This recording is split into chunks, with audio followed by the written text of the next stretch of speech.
kasih. Bismillahirrahmanirrahim. Assalamualaikum warahmatullahi wabarakatuh.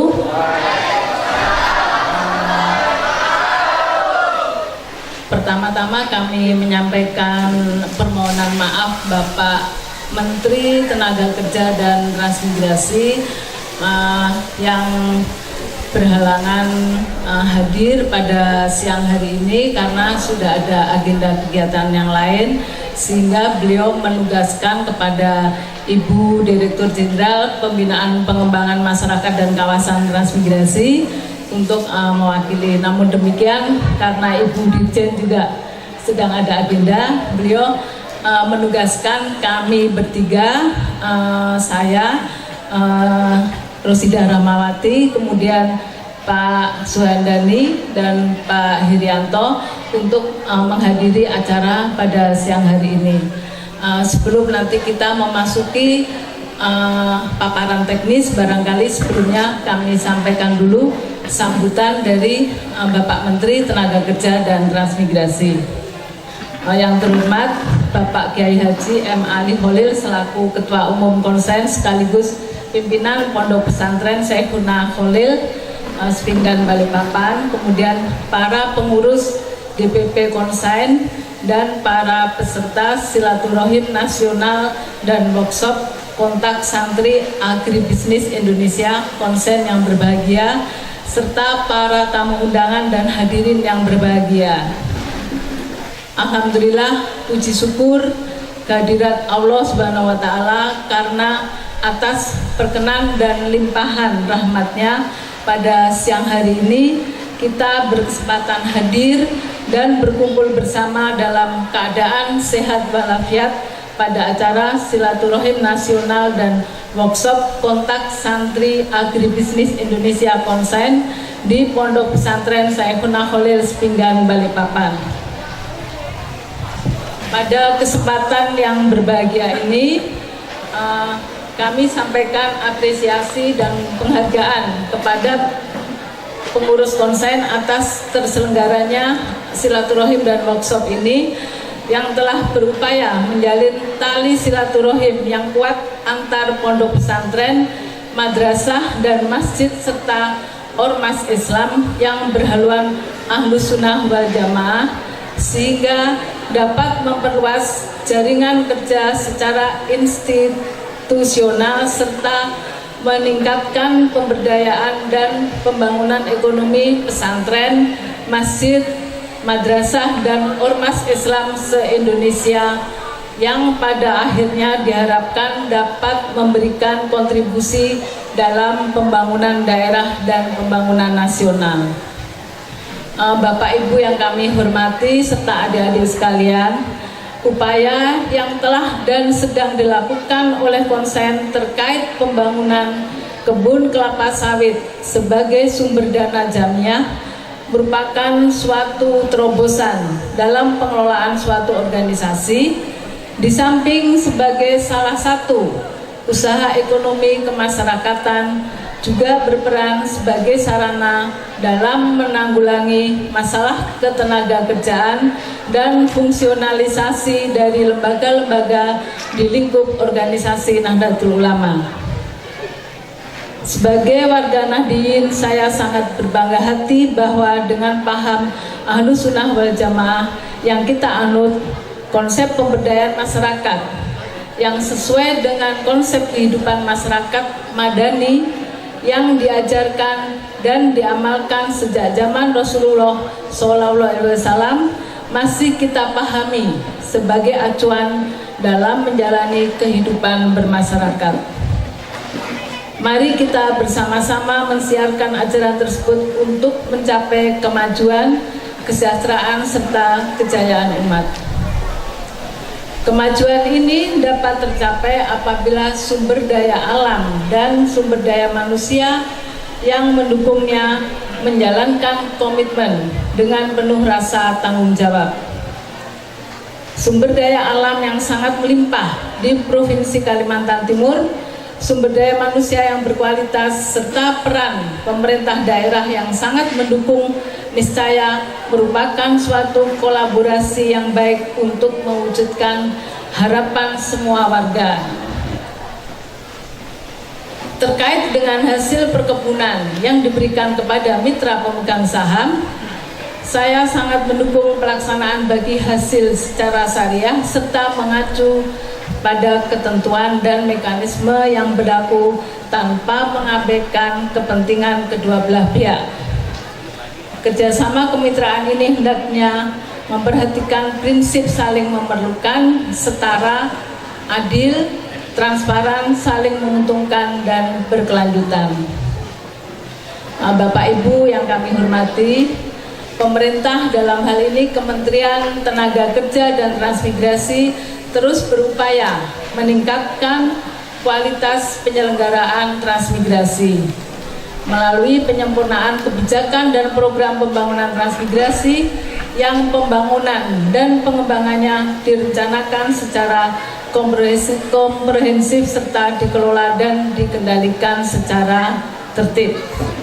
Melalui program pembangunan transmigrasi sejak tahun 1952 sampai dengan saat ini telah mendukung terbentuknya 104 kabupaten baru, kemudian mendukung terbentuknya 2 provinsi baru, yaitu Provinsi Sulawesi Barat dan yang terakhir kemarin adalah Provinsi Kalimantan Utara, serta pembentukan desa-desa definitif lebih kurang 3.000 desa dan membentuk kecamatan sekitar 380-an kecamatan.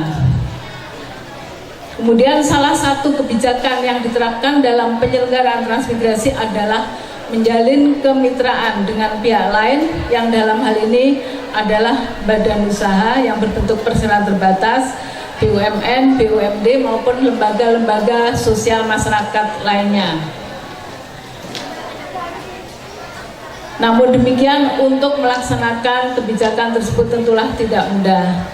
Saya berharap kepada semua pihak, pemerintah daerah, masyarakat dan swasta untuk saling bersinergi sehingga menjadi satu kekuatan dalam mencapai masyarakat yang mandiri dan berdaya saing. Mudah-mudahan untuk pengembangan kebun sawit yang sudah dirintis oleh konsen nantinya dapat dikembangkan lebih lanjut melalui mekanisme penyelenggaraan program transmigrasi. Karena memang untuk pada era otonomi daerah sekarang ini penyelenggaraan program transmigrasi harus melalui mekanisme kerjasama antar daerah, antara daerah penerima, daerah tujuan dengan daerah asal pengirim calon transmigran. Apabila penyelenggaraan transmigrasi dilaksanakan melalui KSAD tersebut, kami dari Kementerian Tenaga Kerja dan Transmigrasi akan memberikan fasilitasi dukungan untuk pembangunan maupun pengembangan masyarakat dan kawasan sesuai dengan Undang-Undang Nomor 29 Tahun 2009 tentang ketransmigrasian yang telah diatur bahwa fasilitasi dari Kementerian Tenaga Kerja dan Transmigrasi akan diberikan kepada masyarakat transmigran, yaitu masyarakat yang mengikuti program transmigrasi selama 5 tahun bina atau sampai dengan tahun ke-6 penempatan sebelum akhirnya dialihkan status pengembangannya menjadi kewenangan dan tanggung jawab pemerintah kabupaten setempat. Mudah-mudahan hal tersebut dapat kita kembangkan lebih lanjut. Kemudian kepada bapak-bapak dan ibu-ibu warga Nahdien yang ada di wilayah Kalimantan Timur, saya berharap untuk lebih meningkatkan motivasi dan semangat dalam membangun, mengembangkan, serta memperluas jejaring sehingga akan segera terwujud tingkat kemandirian dan kesejahteraan masyarakat sesuai dengan yang diharapkan. Demikian beberapa hal yang ingin saya sampaikan pada kesempatan ini. Semoga Allah Subhanahu wa Ta'ala senantiasa melimpahkan rahmat dan hidayahnya kepada kita semua. Amin. Wassalamualaikum warahmatullahi wabarakatuh. Menteri Tenaga Kerja dan Transmigrasi Republik Indonesia, Dr. Andes H.A. Muhaimin Iskandar, MSI.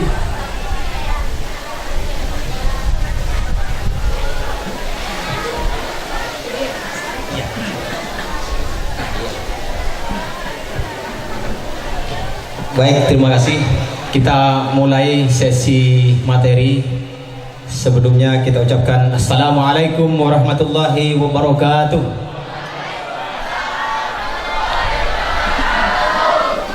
Terima kasih para kiai,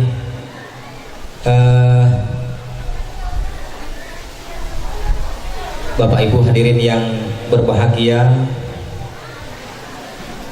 Selanjutnya pada siang hari ini mengenai judul materi sepenuhnya kami serahkan kepada narasumber, tetapi kalau dari pihak kami sudah ada seperti yang pernah kita sampaikan melalui surat edaran berupa tentatif acara kepada Bapak sekalian.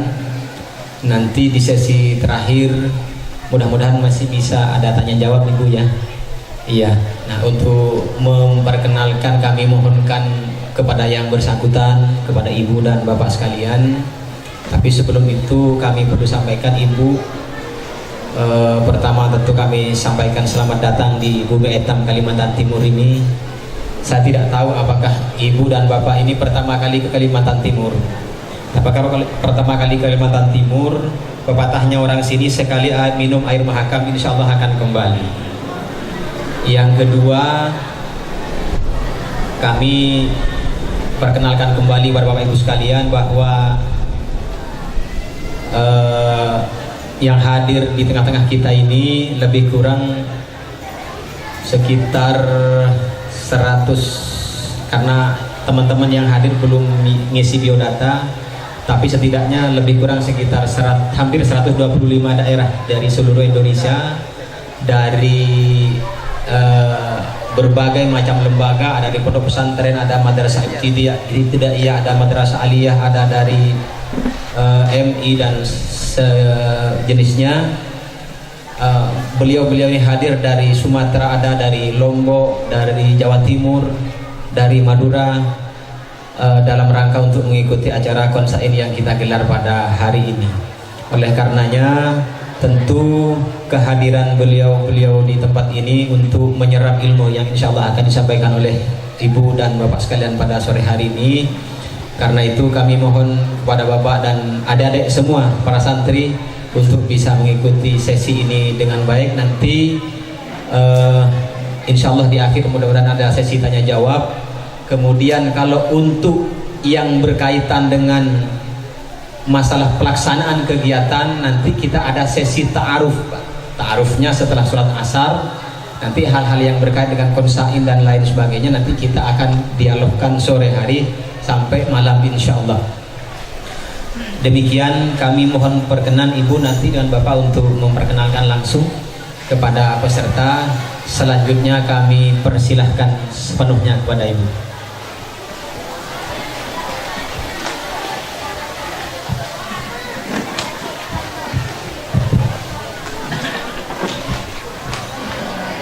Bismillahirrahmanirrahim. Assalamualaikum warahmatullahi wabarakatuh.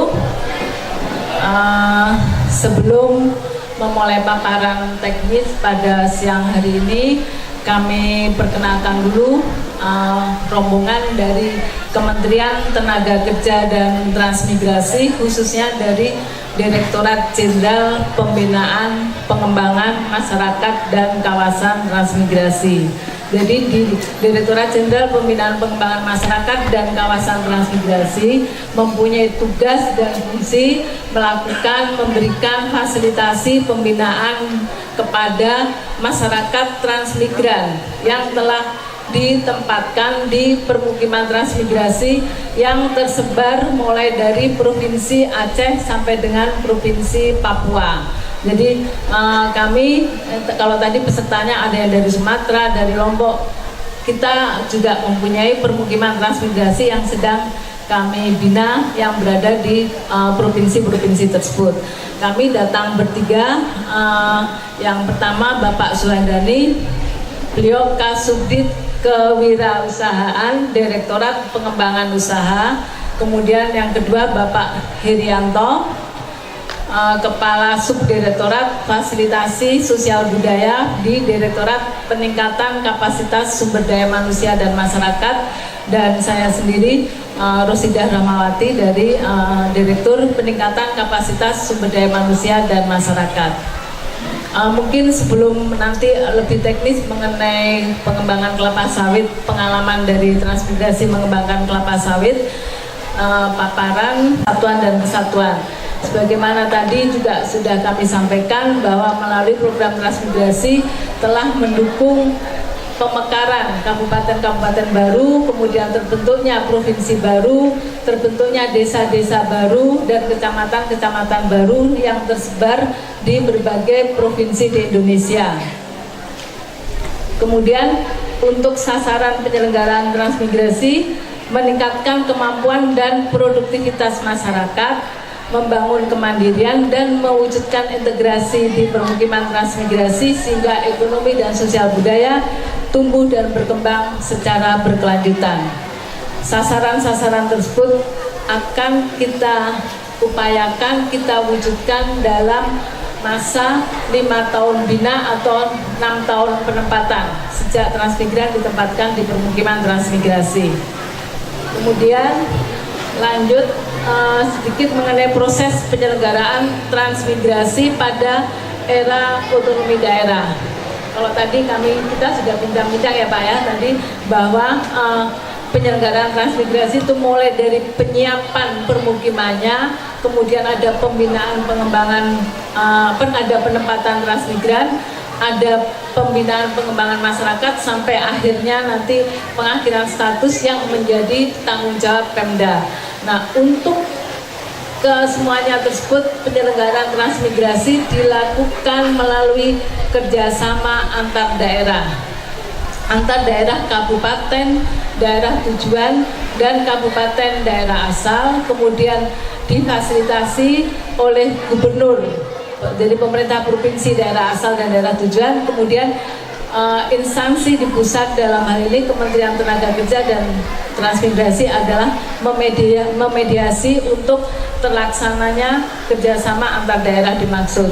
Jadi sekarang ini bahwa kabupaten daerah tujuan menyiapkan permukiman transmigrasi sesuai dengan potensi sumber daya alam yang ada, kemudian dibutuhkan transmigran yang seperti apa itu nanti dituangkan di dalam kerjasama antar daerah, sama halnya juga daerah asal menuntut permukiman transmigrasi seperti apa itu dituangkan juga dalam KSAD. Apabila dalam pelaksanaan ternyata kondisi permukiman maupun calon transmigran tidak sesuai dengan yang sudah diperjanjikan dalam KSAD, baik pemerintah daerah asal maupun pemerintah daerah tujuan kabupaten-kabupaten dimaksud dapat melakukan penolakan, pengembalian program transmigrasinya, calon transmigrannya kepada daerah asal. Kemudian jenis transmigran sesuai dengan undang-undang ada 3 jenis transmigrasi. Yang pertama adalah transmigrasi umum, yang kedua transmigrasi swakarsa berbantuan, dan yang ketiga adalah transmigrasi swakarsa mandiri. Transmigrasi umum adalah transmigrasi yang dilaksanakan oleh pemerintah dan atau pemerintah daerah. Peserta program transmigrasi umum adalah penduduk yang mengalami keterbatasan dalam mendapatkan peluang kerja dan peluang usaha.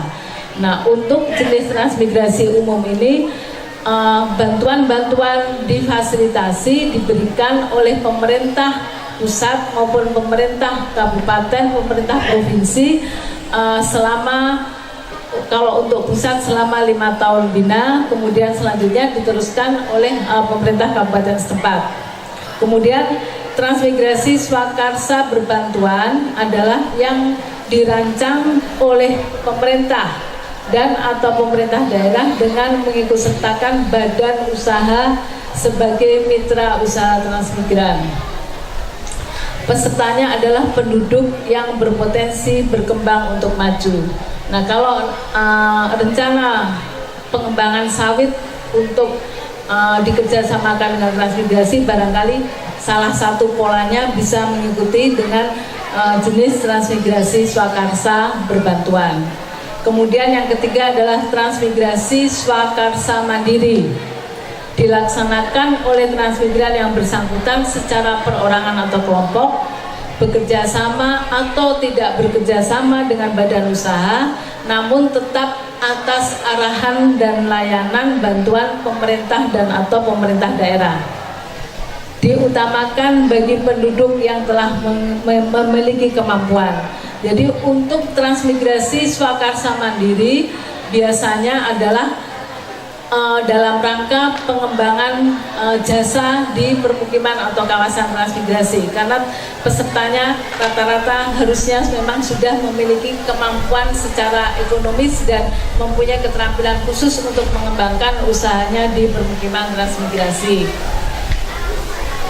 Lanjut mengenai jenis bantuan, untuk transmigrasi umum difasilitasi mulai dari pemberian perbekalan, pengangkutan, penempatan sampai dengan permukiman transmigrasi.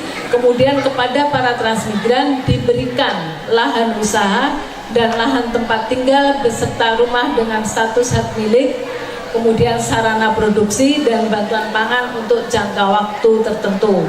Jadi selama 1 tahun untuk lahan kering dan 18 bulan untuk lahan basah, kepada para transmigran umum diberikan bantuan pangan setiap bulan dari pemerintah.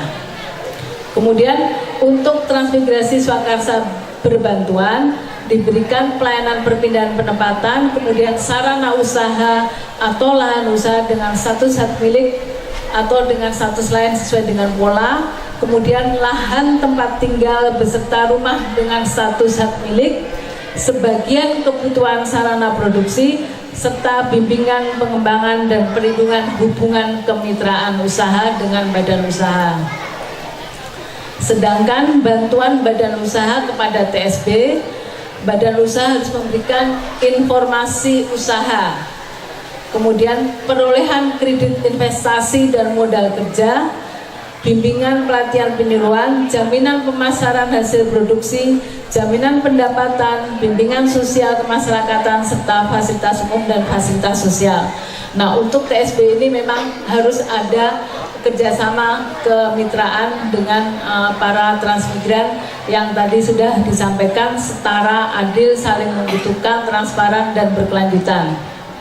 Kemudian untuk transmigrasi swakarsa mandiri, bantuan dari pemerintah hanya berupa pengurusan perpindahan dan penempatan, kemudian bimbingan untuk mendapatkan lapangan kerja serta lahan tempat tinggal dengan status hak milik, dan bimbingan pengembangan perlindungan.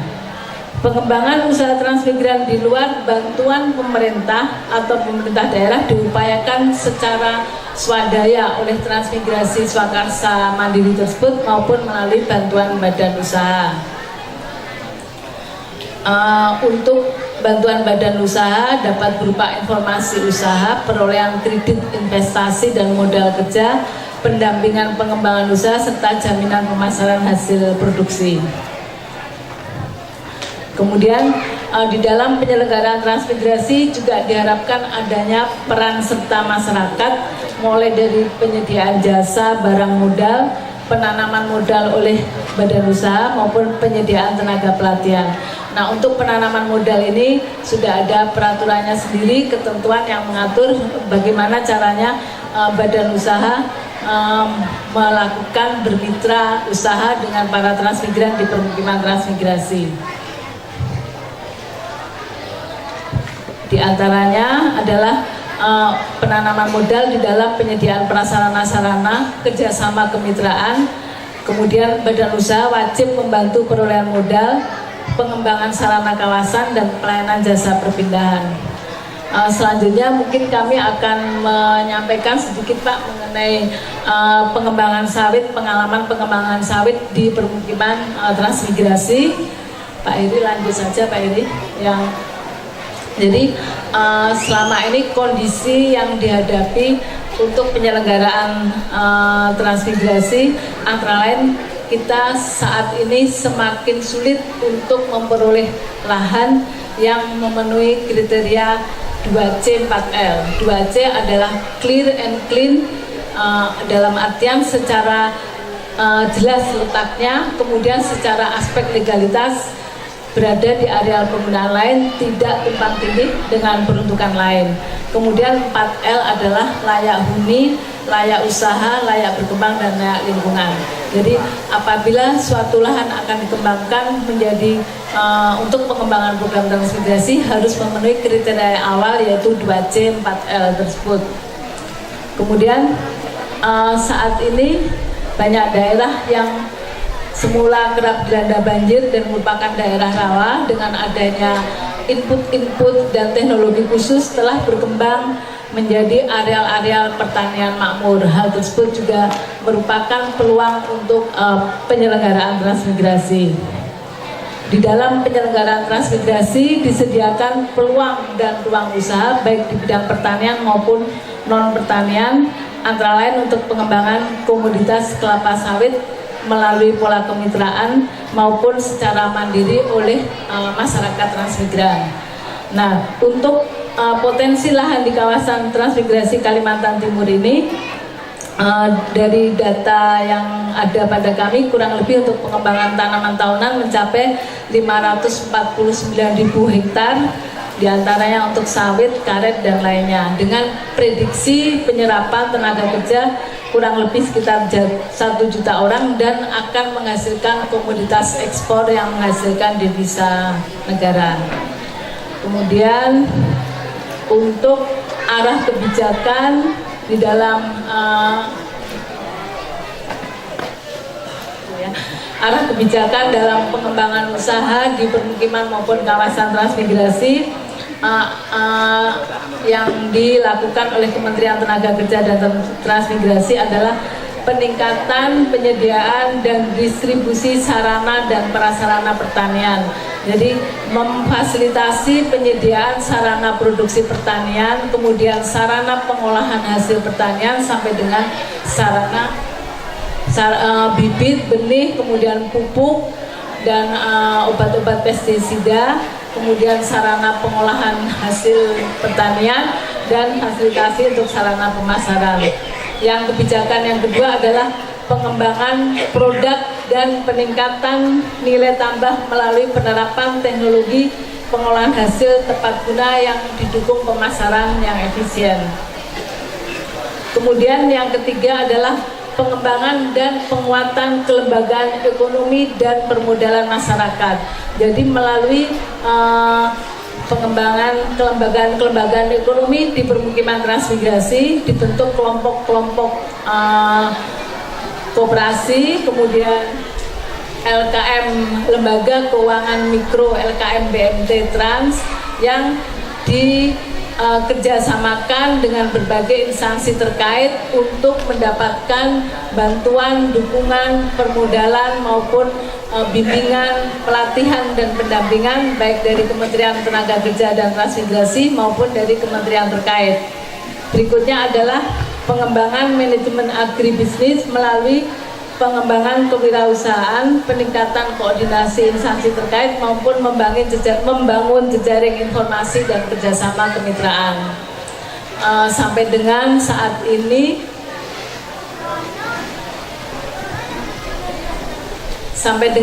ini lebih kurang terdapat 8.600 wirausaha di permukiman dan kawasan transmigrasi yang difasilitasi oleh penumbuhan dan pengembangannya oleh Kementerian Tenaga Kerja dan Transmigrasi. Kemudian untuk kebijakan operasionalnya, bahwa kegiatan pengembangan usaha di kawasan transmigrasi tersebut didasarkan atas rencana pengembangan masyarakat. Jadi kami Pak dari Kementerian Tenaga Kerja dan Transmigrasi menyusun membuat rencana pengembangan masyarakat untuk selama 5 tahun pembinaan pada setiap permukiman transmigrasi, dan kegiatan-kegiatan atau program-program tahunan apa yang harus dilakukan dalam rangka pengembangan masyarakat, pengembangan usaha dan peningkatan kapasitas sumber daya masyarakat di permukiman transmigrasi dimaksud. Kemudian kebijakan operasional yang kedua adalah pengadaan sarana dan prasarana pertanian sebagai stimulan sesuai dengan progres pemanfaatan luasan lahan, kemudian jenis komoditasnya sesuai dengan potensi lokasi yang ada, dan produksi komoditas unggulan yang dikembangkan. Jadi semuanya disesuaikan dengan potensi dan keunggulan masing-masing permukiman dan kawasan transmigrasi. Berikutnya adalah pembentukan dan pengembangan lembaga kelompok pertanian, Gapoktan, lembaga keuangan mikro, koperasi maupun LKM BMT Trans yang tadi sudah saya sampaikan. Yang berikutnya adalah penerapan teknologi tepat guna yang diarahkan pada teknologi yang unggul, spesifik lokasi dan berwawasan lingkungan. Dilakukan secara selektif dan dalam rangka pengembangan teknologi tersebut disertai dengan pendampingan dari Kementerian Tenaga Kerja dan Transmigrasi. Berikutnya adalah pembangunan pasar dan prasarana pendukung pemasaran, peningkatan kemampuan masyarakat dalam bidang manajemen usaha melalui penumbuhan dan pengembangan kewirausahaan baik di permukiman transmigrasi maupun di kawasan transmigrasi yang saat ini telah berkembang hampir 10.000 wirausahawan. Kemudian peningkatan investasi dan kemitraan usaha dengan dunia usaha pada lokasi-lokasi yang memenuhi skala usaha ekonomi. Yang berikutnya adalah bimbingan teknis, sosialisasi, advokasi, dan monitoring evaluasi. Strateginya memfasilitasi penyediaan dan distribusi sarana prasarana dengan 6 tempat. Jadi kami mengadakan dan mendistribusikan sarana dan prasarana produksi pertanian harus memenuhi 6 tempat, yaitu tepat mutu, tepat waktu, tepat jumlah, tepat tempat, tepat jenis, dan tepat harga. Kemudian meningkatkan efektivitas dan efisiensi koordinasi antar instansi terkait dalam pengembangan sarana dan prasarana pertanian. Kita melakukan kerjasama dengan Kementerian Pertanian untuk pemenuhan sarana dan prasarana pertanian. Kemudian menerapkan kaidah budidaya yang baik dan benar, antara lain sabta usaha tani, yaitu pengolahan lahan yang baik, kemudian penggunaan varietas unggul bermutu, pemupukan berimbang, pengendalian hama terpadu, pengaturan tata air, penggunaan alsintan yang didukung oleh skala usaha ekonomi, serta pengelolaan yang baik. Jadi pengembangan usaha di permukiman transmigrasi kita tetap memperhatikan berpedoman pada sabta usaha tani. Yang strategi keempat adalah menerapkan teknologi pasca panen yang tepat dalam upaya peningkatan nilai tambah dan diversifikasi produk. Yang kelima adalah memfasilitasi penyediaan sarana prasarana pemasaran serta promosi pemasaran dalam rangka mengembangkan sistem pemasaran yang efisien. Yang keenam adalah mengembangkan dan menguatkan kelembagaan ekonomi dan kerjasama kelembagaan serta penumbuhan dan pengembangan kewirausahaan. Berikutnya adalah memfasilitasi penguatan permodalan masyarakat melalui pengembangan sistem pembiayaan usaha pertanian yang fleksibel dan sederhana. Yang berikutnya adalah pengembangan agrobisnis, agroindustri, terutama ini di kawasan transmigrasi. Jadi penyediaan informasi, pengembangan model kemitraan, melibatkan masyarakat agribisnis. Barangkali nanti konsain juga bisa bekerja sama dalam pengembangan program transmigrasi. Kemudian meningkatkan KIS, yaitu koordinasi, integrasi, dan sinkronisasi dengan lintas sektor terkait.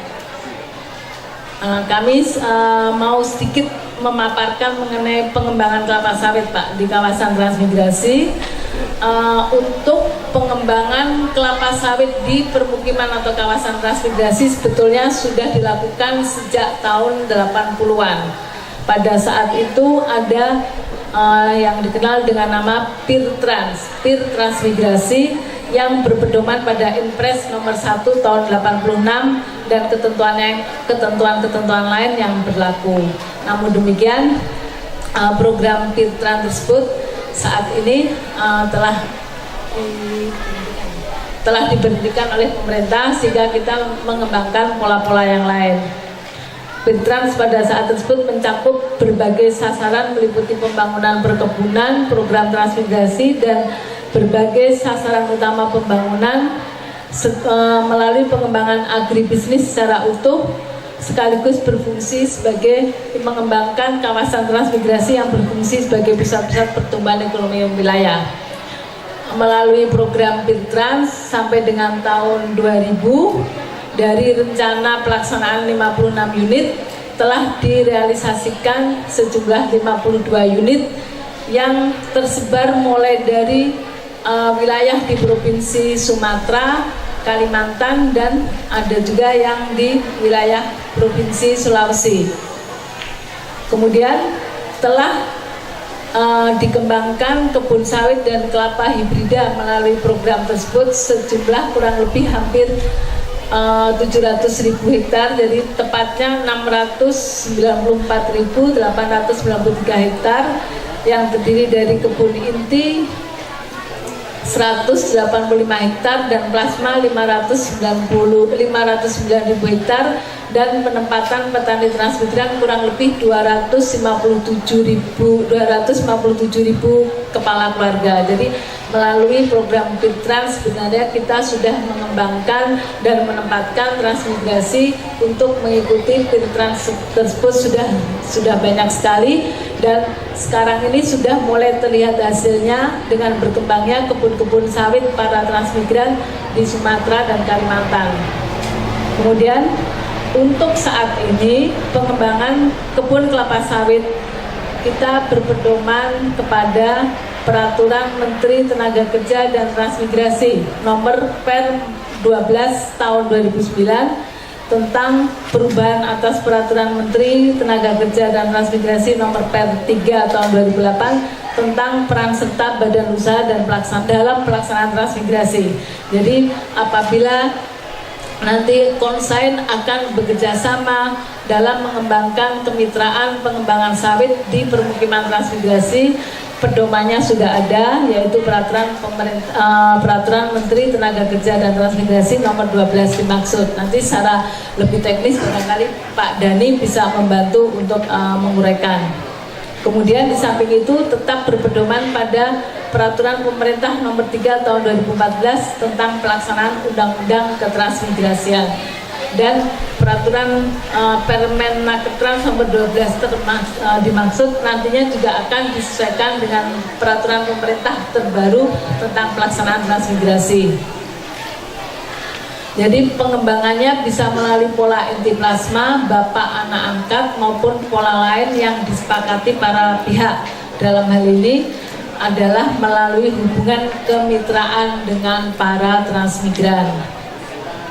Nah, untuk pengembangan sawit mandiri, yaitu pengembangan sawit yang dilakukan secara mandiri oleh para transmigran, di mana pada umumnya untuk jenis transmigrasi umum, pengembangan lahan usaha 1, jadi para transmigran mendapatkan lahan pekarangan, lahan usaha 1 dan lahan usaha 2. Untuk lahan usaha 1 pada umumnya diarahkan untuk pengembangan tanaman pangan, sedangkan untuk lahan usaha 2 pengembangan tanaman tahunan seperti karet, sawit, coklat, pala, lada, dan lain-lain. Kemudian untuk Kimtrans dengan permukiman transmigrasi dengan kondisi tertentu, lahan usaha dapat dikembangkan dengan komoditas unggulan sawit melalui rekomendasi dari Dinas Perkebunan setempat. Jadi tetap harus mendapatkan rekomendasi dari dinas teknis yang menangani pengembangan sawit, yaitu Dinas Perkebunan. Kemudian dalam hal permukiman transmigrasi mengembangkan komoditas pengembangan sawit secara mandiri tersebut, Ditjen P2MKT akan memberikan fasilitasi bantuan berupa stimulan bibit kelapa sawit, kemudian sarana produksi, penguatan kelembagaan ekonomi serta pendampingannya. Pada tahun 2013 ini di Direktorat Jenderal P2MKT memfasilitasi pengembangan sawit seluas lebih kurang 780 hektar lahan para transmigran tersebar di 7 permukiman transmigrasi, 7 kabupaten di 5 provinsi, sehingga periode 5 tahun terakhir pada tahun 2009-2013 prediksi tertanam seluas lebih kurang 2.500 hektar. Nah, namun demikian permasalahan-permasalahan dalam pengembangan sawit di permukiman transmigrasi juga tidak bisa terelakkan, tetap menghadapi permasalahan baik pada tahap awal, tahap pelaksanaan maupun pada tahap replanting atau peremajaan tanaman. Pada tahap awal, seperti kita ketahui bersama bahwa untuk pengembangan kebun sawit tersebut memerlukan modal awal yang cukup besar. Kami terkendala, Transmigran terkendala untuk mendapatkan akses permodalan, kemudian teknologi budidaya, pasca panen dan pemasarannya. Namun kemudian yang kedua, dengan masa tunggu produksi mencapai 5 tahun, mengharuskan para petani transmigran harus mencari solusi pendapatan lain dengan melakukan diversifikasi tanaman untuk di lahan usahanya, karena sawitnya belum berproduksi. Kemudian infrastruktur sarana prasarana di permukiman transmigrasi pada umumnya kondisinya sangat-sangat terbatas, hanya dalam rangka pemenuhan kebutuhan dasar. Jadi kondisi sarana prasarana permukiman sangat terbatas di dalam permukiman transmigrasi, hanya difasilitasi pembangunan dan pengembangannya dari Kementerian Tenaga Kerja dan Transmigrasi. Untuk itu dibutuhkan peran lembaga keuangan maupun investor yang mengedepankan keberpihakan kepada masyarakat.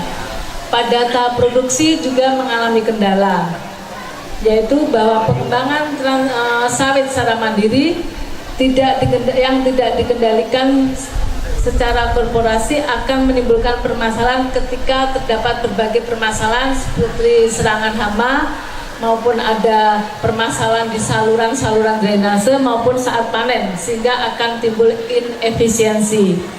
Hasil produksi apabila tidak segera tertampung di industri pengolahan juga akan menjadi produk yang tidak mempunyai nilai jual. Jadi hal tersebut juga menjadi kendala dalam pengembangan sawit secara mandiri oleh masyarakat.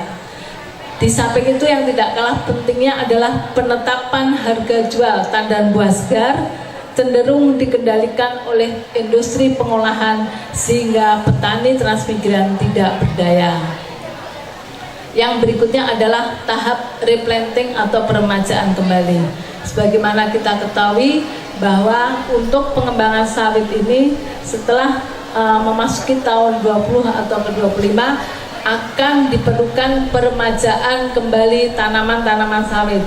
Untuk itu para transmigran kadang-kadang terlena dengan hasil yang diperoleh selama masa produksi, dengan perolehan uang cash yang didapat, kadang-kadang terlena lupa tidak menyisihkan sebagian dana atau hasil yang diperoleh untuk cadangan peremajaan kembali tanamannya atau replanting. Oleh karena itu seperti kemarin di Lubuk Dalam, Kabupaten Siak, mereka mengalami kendala untuk mendapatkan dana dalam peremajaan tanaman sawitnya. Kemudian upaya-upaya penyelesaian masalah, yaitu pada tahap awal pengembangan sawit di permukiman maupun kawasan transmigrasi secara mandiri oleh transmigran dilakukan melalui lembaga ekonomi maupun koperasi yang kuat dengan segala legalitasnya, sehingga memudahkan dalam memperoleh akses permodalan, teknologi budidaya, pasca panen, pemasaran sampai dengan kerjasama kemitraan dengan badan usaha. Oleh karena itu sangat-sangat diperlukan adanya kemitraan dalam penyelenggaraan pengembangan sawit di permukiman transmigrasi. Kemudian tadi untuk menunggu masa produksi perlu diversifikasi usaha dengan tetap mengusahakan tanaman pangan dan mengembangkan kewirausahaan sehingga mampu membiayai operasional pemeliharaan perawatan tanaman sampai masa produksi. Kemudian perlu adanya keterlibatan lintas sektor dalam pembangunan dan pengembangan infrastruktur di permukiman dan kawasan transmigrasi. Kemudian untuk tahap produksi, pengembangan sawit hendaknya secara kelompok bersama sehingga penanganan permasalahan dapat lebih efisien. Menjalin kerjasama pemasaran TBS dengan industri pengolahan dan kesepakatan penetapan harga jual TBS melalui musyawarah perjanjian dengan industri pengolahan yang dilaksanakan secara periodik. Untuk tahap replanting, membentuk bekerjasama dengan lembaga yang dapat menjamin penyisian dana sedini mungkin untuk penyiapan peremajaan tanaman. Jadi sebetulnya secara umum perlu adanya kerjasama kemitraan dalam pengembangan sawit untuk di permukiman transmigrasi maupun di kawasan transmigrasi. Kerjasama kemitraan tersebut hendaknya memperhatikan prinsip-prinsip tadi sudah kami sampaikan, saling memerlukan kesetaraan, keadilan, transparan, dan saling menguntungkan serta berkelanjutan sehingga saling tidak ada satu pihak yang merasa dirugikan. Biasanya para transmigran berada di kondisi yang lemah. Untuk itu melalui kerjasama kemitraan kita harapkan adanya kesetaraan antara transmigran dan badan usaha. Kemudian fasilitasi dari Direktorat Jenderal B2MKT dalam pengembangan sawit dilakukan secara selektif melalui pemberian stimulan bibit, sarana produksi, dan pendampingan teknis. Kemudian yang berikutnya adalah kebijakan pengembangan komoditas unggulan sawit harus memperhatikan minat masyarakat, kebutuhan masyarakat, apakah memang masyarakat benar-benar siap untuk mengembangkan kelapa sawit dalam di lahan usahanya. Kemudian memperhatikan juga kesesuaian lahan, ketersediaan sumber daya lahan, potensi setempat, jaminan pemasaran, dan tentunya tetap harus mendapatkan rekomendasi teknis dari Dinas Perkebunan setempat. Mungkin itu hal-hal secara garis besar yang dapat kami sampaikan. Barangkali nanti akan Pak Dhani. Langsung sesi tanya jawab, nanti kami dibantu oleh Pak Dhani dan Pak Eri. Terima kasih atas perhatiannya. Kami mohon maaf apabila ada hal-hal yang kurang berkenan dalam penyampaian kami. Assalamualaikum warahmatullahi wabarakatuh. Warahmatullahi wabarakatuh. Terima kasih Ibu.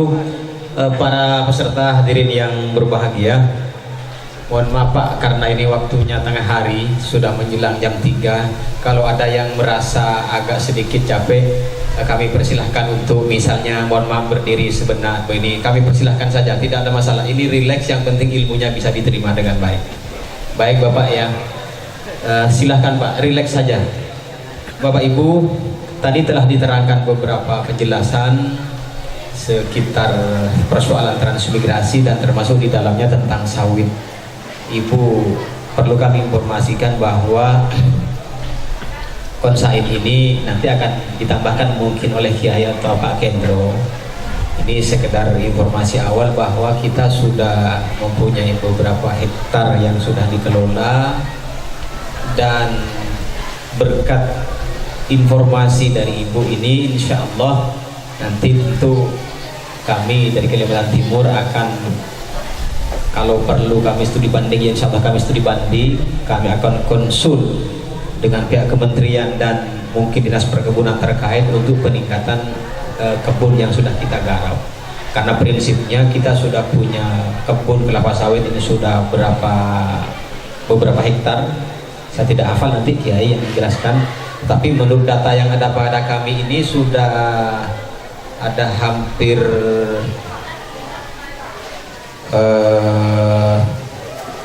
mungkin ada sudah hampir 200-an orang ya Pak Kendro yang barangkali yang punya saham di kita untuk bersama-sama mengembangkan sawit. Tinggal kita pihak konsain ini mengelola bagaimana sawit itu dikelola dengan baik, termasuk misalnya ada tumpang sarinya. Sawit itu ditanam jarak sekian meter antara pohon yang satu dengan yang lain, bisa tidak misalnya ada tumpang sari. Nah itu yang tentu kami akan mengetahui lebih. Kalau misalnya ada tumpang sarinya, tumpang sari itu tanaman apa yang baik, tentu kami nanti akan belajar. Insya Allah Ibu, kami insya Allah akan koordinasi dengan pihak kementerian. Terus karena yang tentu tadi ada beberapa hal, misalnya menyangkut masalah permodalan, masalah izin apa dan sebagainya. Besok kami insya Allah akan kedatangan dari Dinas Perkebunan Provinsi Kalimantan Timur. Oleh karena itu kami mohon ini informasi kepada Bapak sekalian untuk bisa diikuti supaya materi ini berkesinambungan. Kalau sekarang dari kementerian, besok dari Dinas Perkebunan insya Allah ada. Bapak Gubernur mengirim dinasnya langsung kemari, besok kita akan berdiskusi banyak, termasuk mengenai bagaimana moratorium dari Kementerian Kehutanan dan lain sebagainya. Nanti kita akan diskusikan dan akan kita bukukan untuk kemudian kita tindak lanjuti untuk pengembangan sawit kita. Untuk selanjutnya kami, sebelum sesi tanya jawab, kami mohon kepada Kiai atau Pak Kendro untuk menyampaikan secara singkat barangkali seputar sawit kita, Pak. Silahkan, Kiai.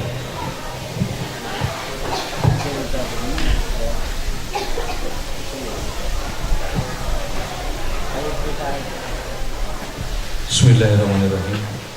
Assalamualaikum warahmatullahi wabarakatuh. Terima kasih waktu yang diberikan kepada Direktur Pengembangan dari Dinas Transmigrasi, bahwa kami dari Konsait ini sesungguhnya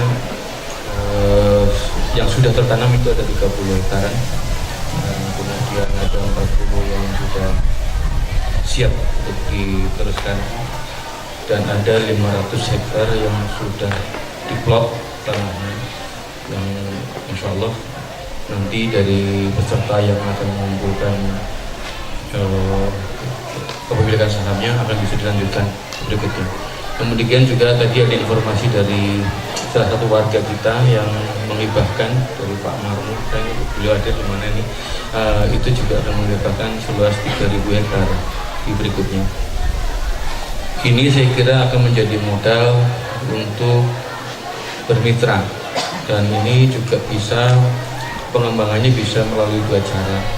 Mungkin dengan secara yang agak lambat sedikit, tetapi pasti dengan kepemilikan saham bersama setiap pertemuan nasional. Akan tetapi ada jalur yang lebih cepat, mungkin kerjasama dengan Departemen Transmigrasi. Dalam ini kita akan kerjasama juga nanti akan berhubungan dengan pihak Dinas Perkebunan dan pemerintah daerah yang selama ini memang kita sudah ada komunikasi. Namun demikian juga ada beberapa investor yang sudah kami komunikasikan untuk apabila nanti memang jumlah lahan yang bisa kita peroleh dari Pemda, pemerintah daerah lebih besar, itu juga saya kira nanti ada jenis kemitraan bantuan tadi, transmigrasi bantuan tadi, yang bisa dikerjasamakan dengan Departemen Transmigrasi. Namun pada prinsipnya dari semua awal daripada pengembangan kebun kita ini sesungguhnya ingin bahwa kebun ini dimiliki oleh seluruh santri yang ada di wilayah NKRI. Makanya kebunnya dinamakan kebun NKRI oleh beliau, Pak Kiai. Kebun kita kebun NKRI. Pada dasarnya kebun NKRI ini dibangun untuk pemberdayaan santri awalnya, kemudian berkembang menjadi organisasi keislaman, masjid dan pesantren seluruh Indonesia.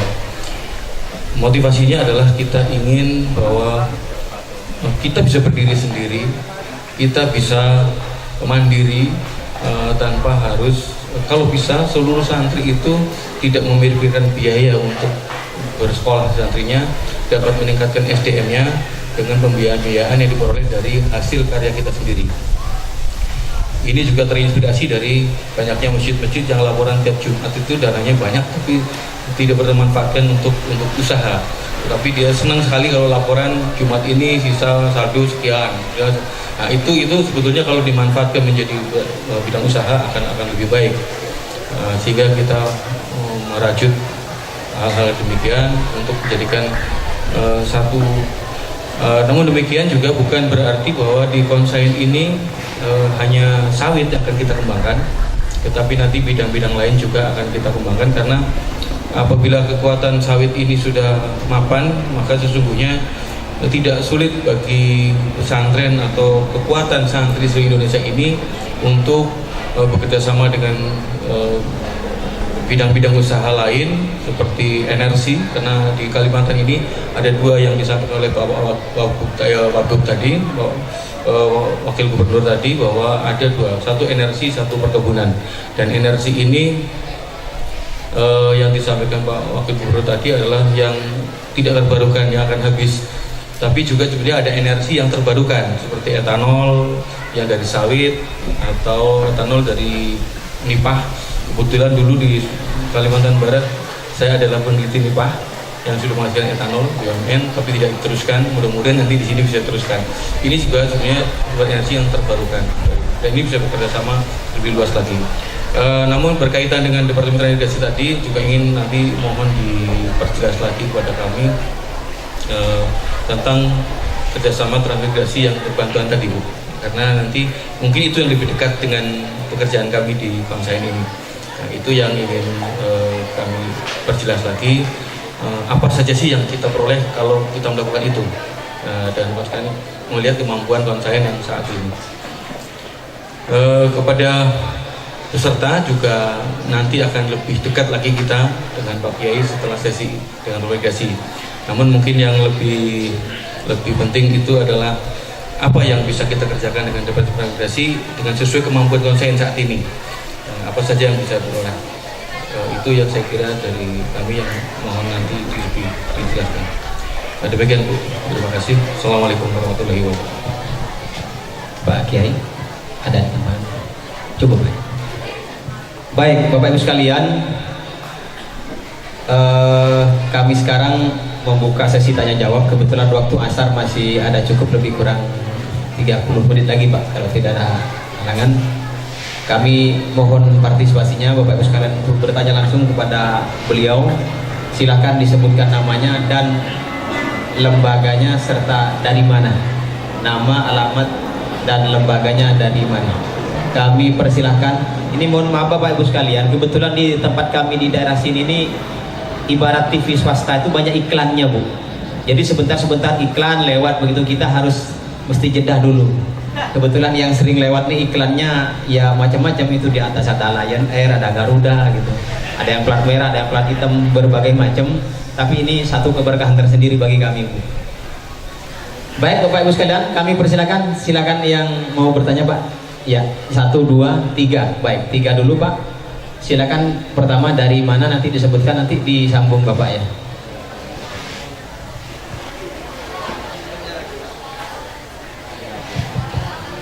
Assalamualaikum warahmatullahi wabarakatuh. Saya Muhammad Ariful Haq dari Jogja. Alhamdulillah pada kesempatan siang menjelang sore hari ini kita bisa berkumpul dalam diskusi yang sangat luar biasa.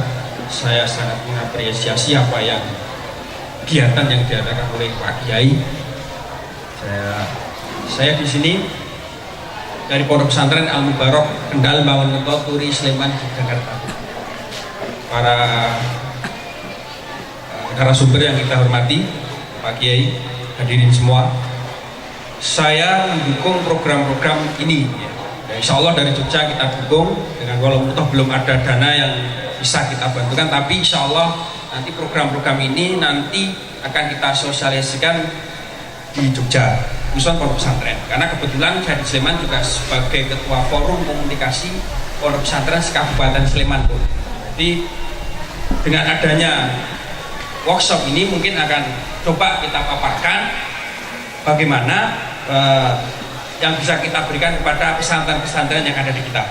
Yang kedua adalah butuh kerjasama Pondok Pesantren dengan Kementerian Transmigrasi yang saat ini kayaknya baru Kemenak, mungkin Dinas Pendidikan, yang sama transmigrasi itu kayaknya belum bisa, Bu.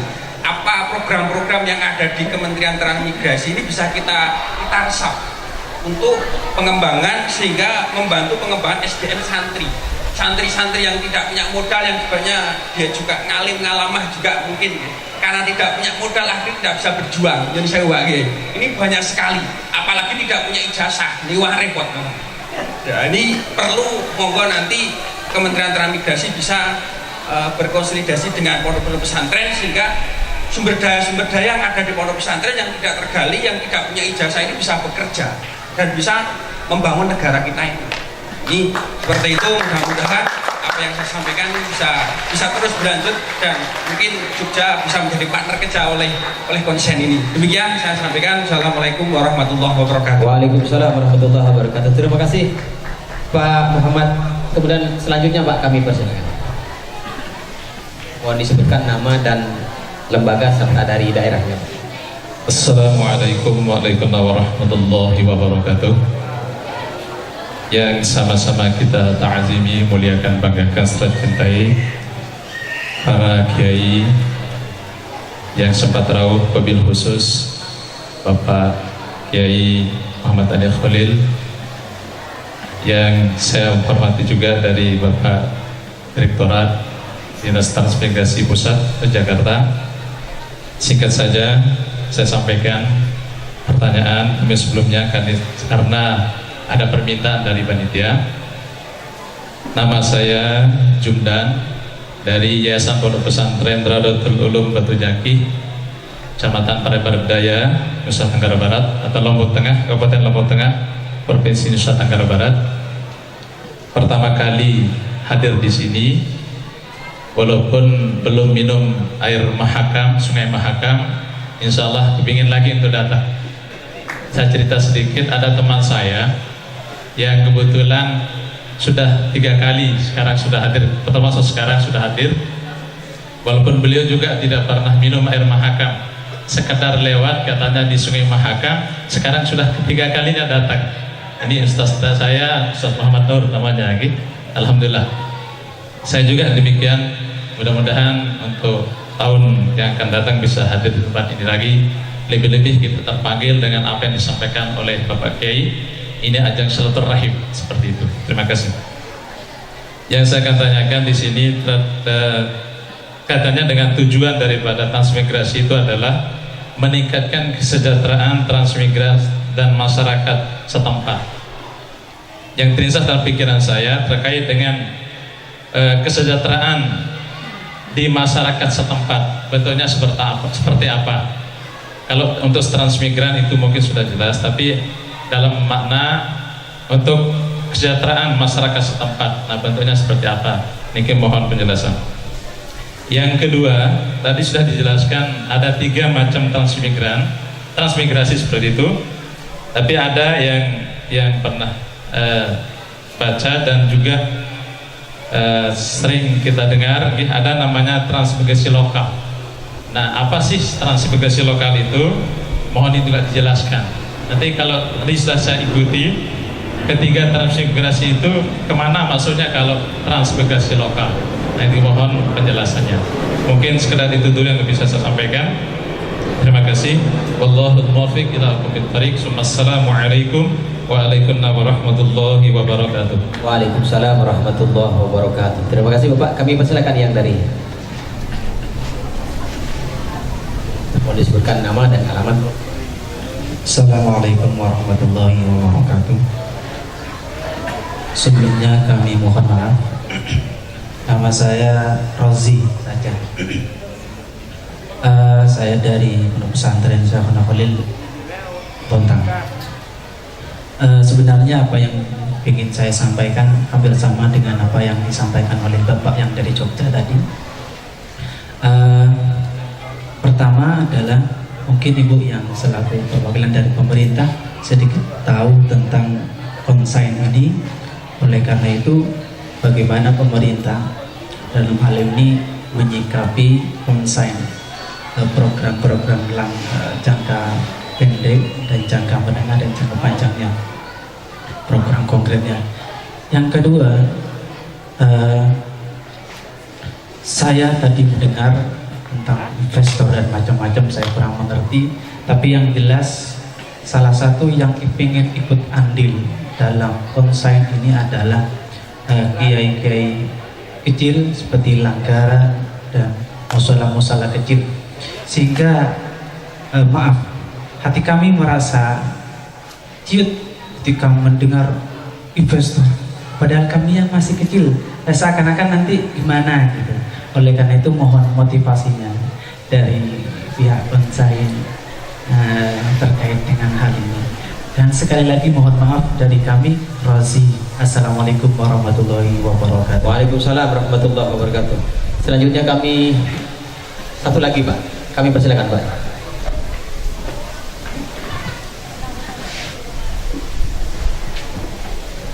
Assalamualaikum warahmatullahi wabarakatuh. Saya As'ad Balkhi dari Palembang, Sumatera Selatan. Kebetulan alhamdulillah ada pondok pesantren kecil Subul Salam namanya. Terima kasih kepada Pak Kiai dan seluruh panitia silaturahim nasional untuk konsen ini. Yang saya tanyakan, apakah dari pusat konsen ini bersedia untuk turun ke daerah-daerah, ke provinsi dan ke kabupaten-kabupaten se-Indonesia. Kami di Palembang sangat mendambakan apabila dari ketua umum atau jajarannya bisa datang ke Palembang. Kami siapkan PMP-nya Pak Kiai nanti. Dan biar di sana banyak pesantren-pesantren yang pada umumnya dari Nahdliyin, tetapi ya santrinya banyak yang du'afa, masakin. Dan dengan adanya silaturahim ini ke daerah-daerah, mereka akan tergugah ya. Dan insya Allah kami siap fasilitasi di sana. Kemudian yang kedua, dari pihak Kementerian Transmigrasi juga apakah ada persiapan atau bersedia untuk turun ke pesantren-pesantren, ke daerah-daerah dalam hal ini mendukung konsen ini. Itu saja, kurang dan lebih mohon maaf. Assalamualaikum warahmatullahi wabarakatuh. Terima kasih Ibu. Ini sudah ada 5 penanya. Kami persilakan untuk bisa dan langsung ditanggapi.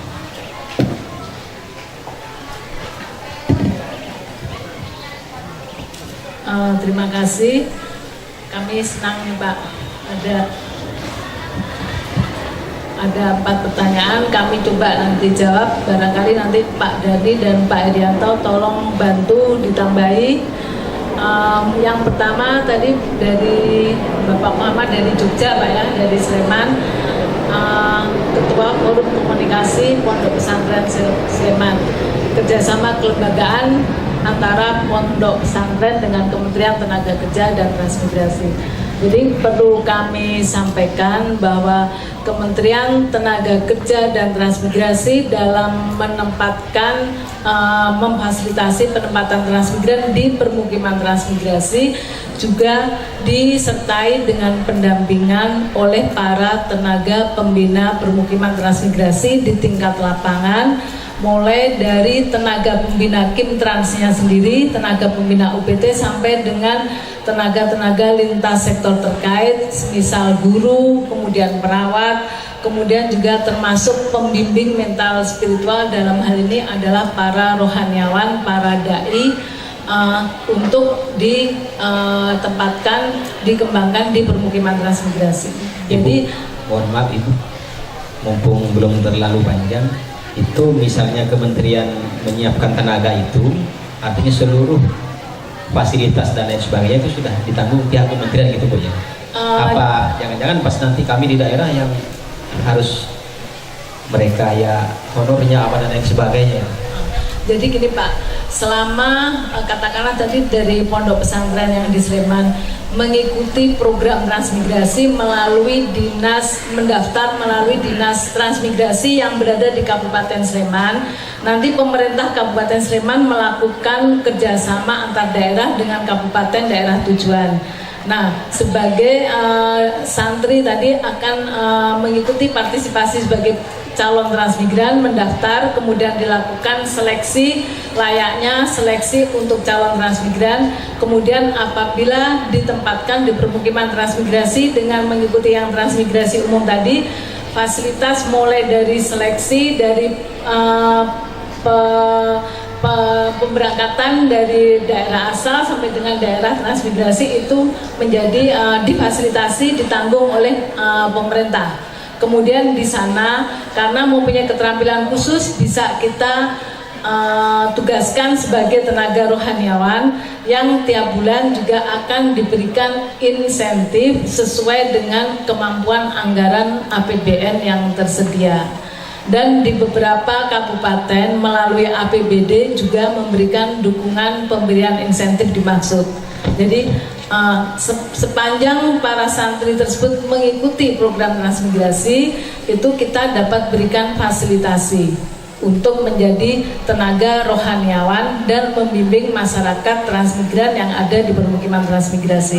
Nah, selama ini kami juga sudah mengembangkan, sebetulnya sudah mengembangkan hal tersebut Pak. Khususnya di kawasan transmigrasi kita sudah ada uji coba di kawasan Telang, Kabupaten Banyuasin, Provinsi Sumatera Selatan, kemudian kawasan Mesuji di Kabupaten Mesuji, Provinsi Lampung, dan satu lagi di kawasan Parit Rambutan, Kabupaten Ogan Ilir, Provinsi Sumatera Selatan. Kebetulan itu dibangun kota terpadu mandiri, bukan berarti membangun kota, namun memberikan fasilitas perkotaan di permukiman di kawasan transmigrasi. Kita diberikan pembangunan masjid, kemudian ditempatkan santri dan pembimbingnya, dai-nya. Kita kemarin kerjasama dengan Lirboyo Pak Heri ya. Dengan Lirboyo kita tempatkan masing-masing satu orang dai, diberikan rumah untuk para dai, dan kemudian ada fasilitas-fasilitas mendukung untuk memberikan pembinaan dan pendampingan kepada masyarakat transmigrasi.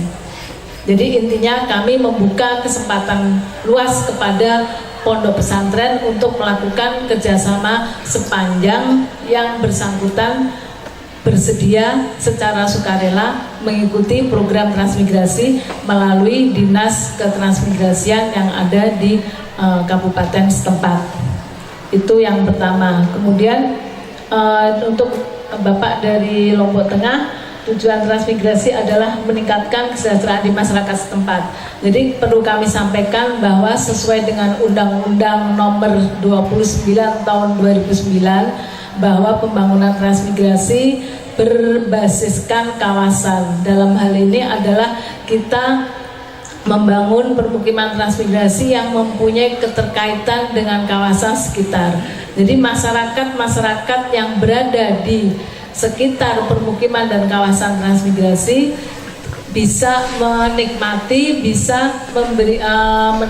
dan diberikan bantuan-bantuan sarana-sarana pendukung sebagaimana yang diberikan kepada masyarakat transmigran, dalam hal ini secara selektif. Katakanlah di permukiman transmigrasi dan di kawasan transmigrasi tersebut dibangunkan sarana masjid, kemudian ada sarana pendidikan, masyarakat setempat dapat menikmati fasilitas tersebut.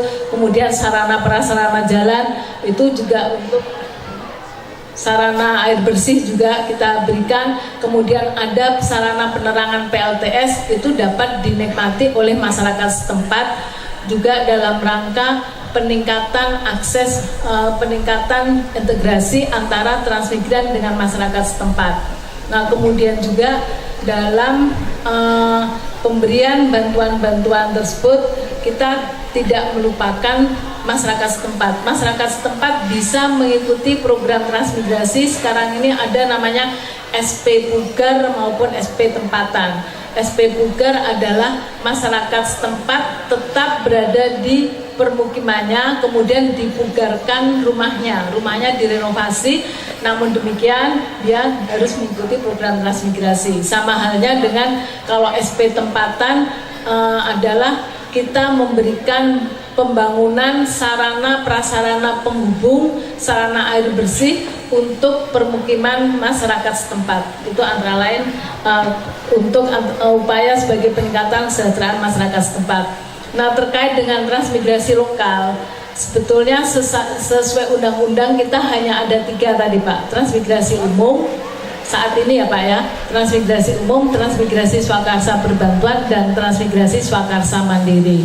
Namun demikian, transmigran tersebut berasal dari TPA dan TPS. TPA adalah transmigrasi yang berasal dari daerah asal, kemudian TPS adalah transmigrasi yang berasal dari penduduk setempat, yang dulu namanya lokal itu adalah TPS itu Pak. Namun untuk di daerah di wilayah NTB memang ada salah satu di Lombok Timur, Jeringo, yang pada saat itu memang semuanya berasal dari penduduk setempat. Saat ini tidak ada peraturan yang mengharuskan bahwa penduduk setempat harus 50%, penduduk daerah asal 50%, tidak. Jadi berdasarkan kerjasama antar daerah dimaksud, kabupaten daerah tujuan menyetujui daerah asal berapa persen, daerah setempat berapa persen. Jadi itu antara TPA dan TPS. Kalau transmigrasi lokal sekarang sudah tidak ada lagi. Kemudian bagaimana pemerintah menyikapi konsen khususnya program jangka pendek dan jangka panjang.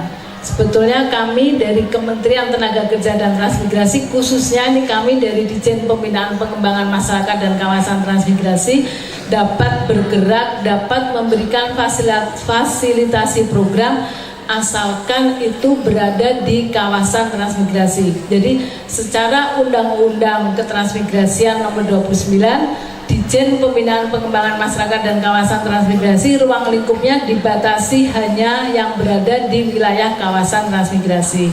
Namun demikian Pak, di Kementerian Tenaga Kerja dan Transmigrasi ada Direktorat Jenderal yang terkait dengan ketenagakerjaan. Barangkali mungkin nanti dari Ditjen Binalatas atau Binapenta, saya lihat kayaknya seperti Binalatas ada yang jadi narasumber, barangkali bisa memanfaatkan program-program dari Direktorat Jenderal Teknis Ketenagakerjaan kalau berada di luar wilayah kawasan transmigrasi.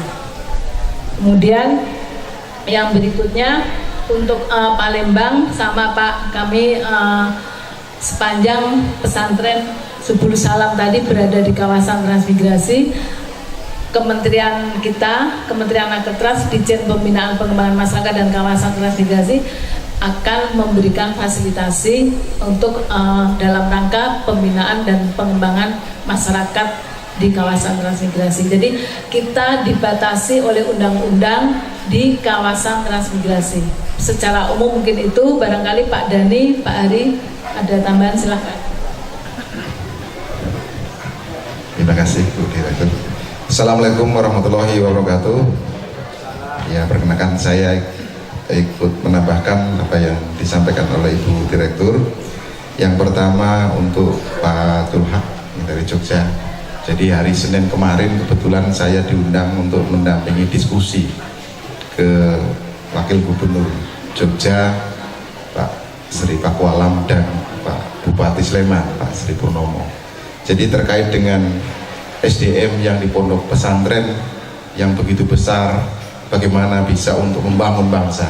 Antara lain memang itu temanya. Jadi apa yang disampaikan Ibu Direktur tadi betul. Jadi sepanjang para santri yang mempunyai skill, pengetahuan, keagamaan yang lebih dibandingkan masyarakat, dan itu diharapkan adalah sebagai penyejuk pada lokasi baru di daerah penempatan bisa difasilitasi melalui hal itu. Tetapi ada beberapa kebijakan kemarin bahwa Bapak Wakil Gubernur menyampaikan minat animo transmigrasi di DIY cukup tinggi Pak, cukup tinggi. Jadi kenapa hal itu terjadi? Ternyata karena memang itu adalah bagian solusi pembangunan, strategi pembangunan di Jogja yang hanya 5.000 km dihuni 55 juta jiwa, sehingga hampir 1 km 1.000 jiwa. Satu-satunya yang bisa menangani hal itu untuk peningkatan kesejahteraan baik santri maupun yang lain adalah menjalin kerjasama dengan provinsi-provinsi penerima transmigran melalui KASED itu.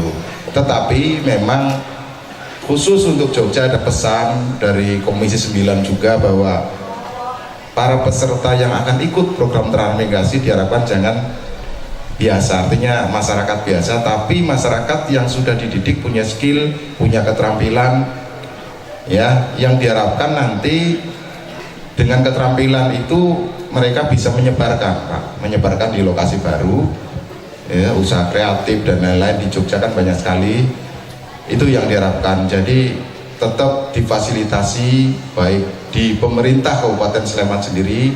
Pak Bupati juga sangat berharap adanya partisipasi masyarakat semua agar beliau juga bisa melaksanakan program ini. Yang perlu Bapak pahami juga bahwa penyelenggaraan transmigrasi tidak mungkin akan sukses apabila ditangani oleh kita sendiri. Program ini multidimensi, butuh keterlibatan semua pihak. Antara lain adalah keberadaan pondok pesantren. Seperti Bapak dari Palembang. Bapak dari Palembang bisa syiar dakwah kepada masyarakat di lokasi transmigrasi di wilayah Palembang, Pak. Itu banyak, ada di Ogan Komering Ilir, Ogan Ilir, Banyuasin, Okut, Pak. Nah, dengan kiprah di sana Bapak ikut membangun. Kementerian Tenaga Kerja melalui P2M bisa memfasilitasi Pak kegiatan-kegiatan Bapak di sana dalam rangka hal itu. Karena kita dibatasi undang-undang tidak boleh keluar dari kawasan transmigrasi, sehingga apabila Bapak ada di luar sana, ya kami menyarankan agar Bapak bisa kontribusi ke kawasan sehingga Bapak bisa difasilitasi oleh pemerintah.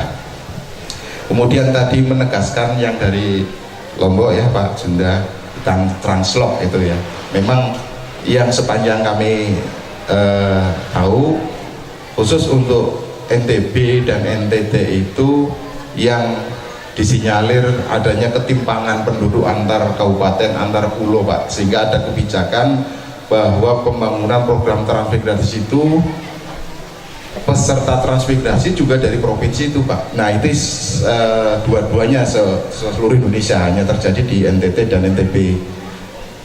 Nah kalau daerah seperti di Kalimantan Timur, KSAD dengan daerah Jogja bisa komposisi 50% adalah penduduk sekitar yang mempunyai problem tertentu sehingga harus transmigrasi, kemudian yang 50% dari tempat lain, misalnya dari Jawa atau dari pengirim transmigran. Kalau di NTB memang sesuai dengan kebijakan di Pemda setempat, program transmigrasi adalah untuk masyarakat sekitar yang belum mempunyai rumah, belum mempunyai penghasilan tetap, sehingga istilahnya dari kabupaten itu ditempatkan di situ.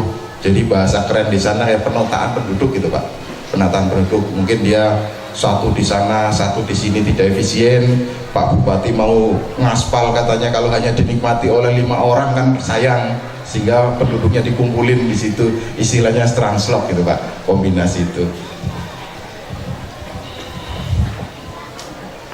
Kemudian yang terakhir ini tadi mungkin penekanan juga dari Pak Roji ya, yang motivasi masalah investor. Jadi pengertiannya bahwa apapun untuk program konsisten yang akan diselaraskan dengan program transmigrasi itu butuh mitra badan usaha maupun perorangan yang bisa kerjasama dengan masyarakat trans. Pengertiannya begini Pak, bahwa selama ini program pembinaan pembangunan usaha masyarakat di transmigrasi ini ada para transmigran yang pola umum tadi berganti minat masyarakat menjadi pengembangan sawit lahannya. Kemudian mungkin dari konsten tidak ada lahan gitu Pak, tetapi investor konsen ada, masyarakat dan santri seluruh Indonesia yang sudah terkumpul. Artinya Bapak bisa MOU dengan Kementerian Tenaga Kerja Transmigrasi untuk pengembangan sawitnya di lokasi trans Pak, yang punya lahan itu, sehingga Bapak tidak usah mencari itu Pak. Nah dari situ nanti pemerintah bisa memfasilitasi Pak. Artinya ada biaya-biaya yang seharusnya murni dikeluarkan oleh para investor, dibantu oleh pemerintah. Di dalamnya kan Bapak tidak usah mikirin bagaimana tenaga kerja di sana makannya, karena mereka adalah transmigran. Tidak perlu membuat jalan, karena jalan utama yang sudah dibangun pemerintah sudah ada. Jadi lokasi-lokasi transmigrasi kira-kira yang sekarang ini Pak tersedia, ini kawasan Pak, bicara kawasan itu sekitar 3 juta hektar. Yang 700.000 tadi yang seperti Bu Direktur sudah dikerjasama dengan Pirtran yang zaman dahulu. Masih banyak peluang potensi, bahkan untuk 5 tahun ini transmigran umum yang telah mengembangkan sawit tadi ada 2.500 hektar. Artinya bahwa ke depan juga masih terdapat potensi-potensi kepada masyarakat yang sudah ditempatkan dari mulai Aceh sampai di Papua, Pak. Itu barangkali tambahan dari kami. Mohon maaf apabila ada kekurangan. Assalamualaikum warahmatullahi wabarakatuh. Kami persilakan Kiai. Tadi ada ini pertanyaan, ya kira-kira bersediakah konsanib turun ke? Baik, terima kasih. Dan memang itu yang akan kita agendakan, Pak. Dari nasional ini kita akan berubah. Cuma catatannya begini, kami ingin sebagaimana pengalaman dari saham kenapa sampai 200 itu, padahal madrasah kecil, madrasah diniyah untuk honor gurunya saja masih kembang kempis, kok bisa naruh saham.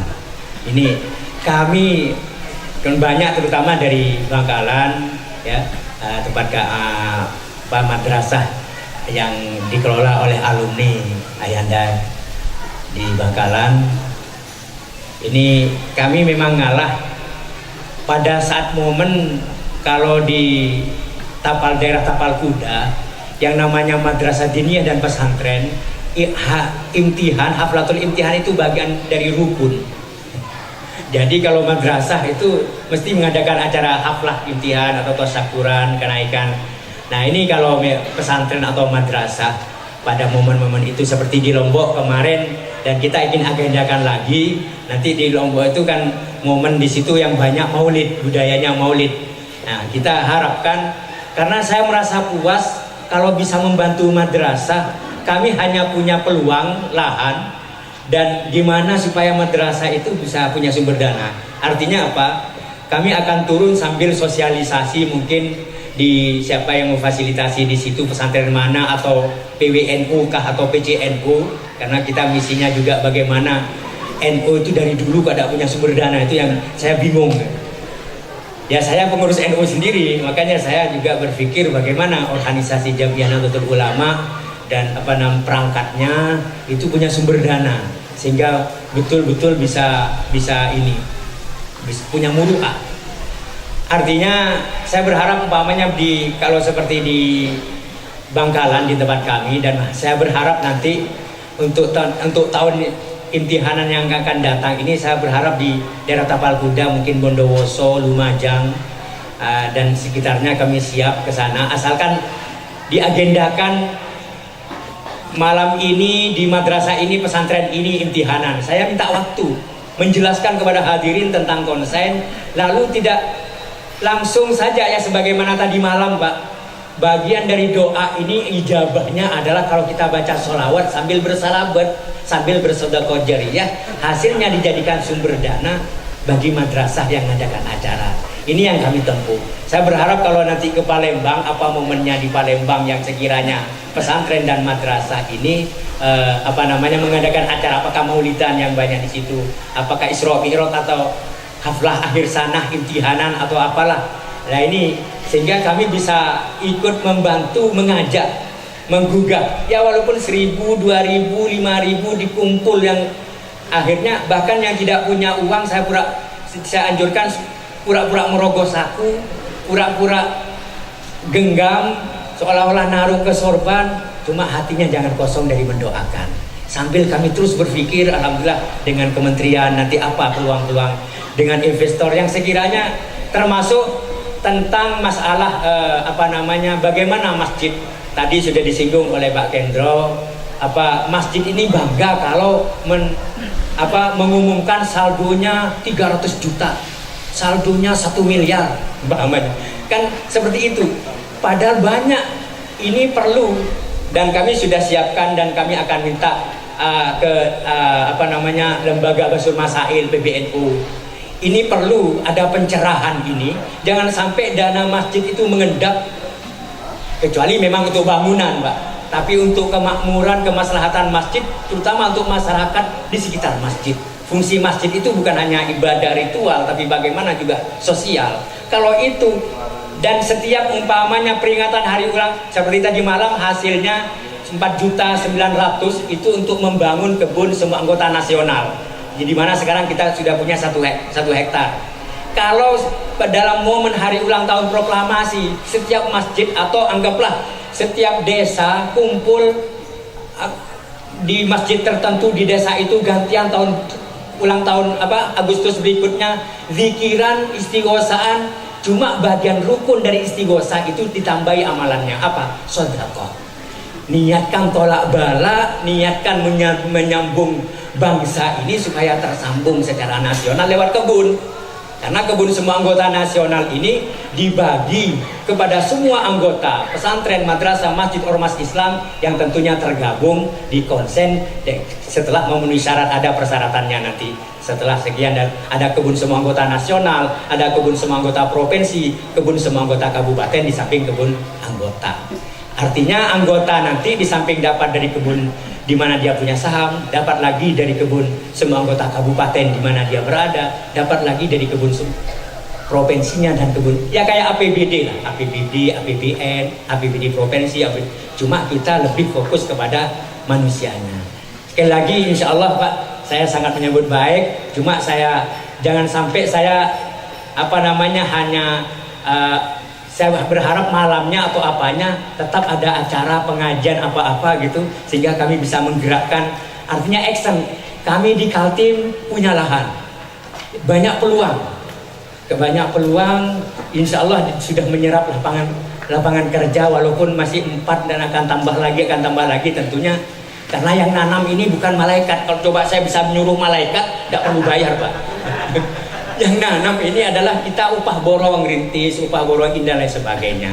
Dan tadi kita ini sambil terus berpikir bagaimana ini kalau serentak masjid-masjid se-Indonesia setiap momen Agustus itu menggalang dana untuk bangun kebun semua anggota nasional. Bisa dibayangkan, kalikan jumlah masjid. Setiap momentum hari jadi provinsinya digerakkan, mari kita entah istighosan apalah, judulnya mendoakan provinsi Jawa Timur, umpamanya orang Jawa Timur di masjid-masjid itu sambil sedekah jariah, hasilnya untuk kebun Jawa Timur. Setiap momentum hari jadi kabupaten atau kota, kan setiap kabupaten termasuk juga kita dalam rangkaian cara itu adalah kaitannya silaturahim nasional dan praktek itu sebenarnya menggugah beberapa pihak nantinya bagaimana, termasuk dengan Kementerian Agama ya, sebenarnya kita undang ya Dirjen untuk berkelanjutan. Mbok yo nanti santri itu dibiayai silaturahim dan praktek pulangnya santri itu bawa saham gitu. Yang biayai kementerian. Nah, kalau dengan Binalatas umpamanya atas nama pelatihan, kata nama pelatihan, cuma saya berharap pelatihan yang santri yang dikirim oleh pesantren atau madrasah pulangnya bawa saham. Sehingga ada kesinambungan.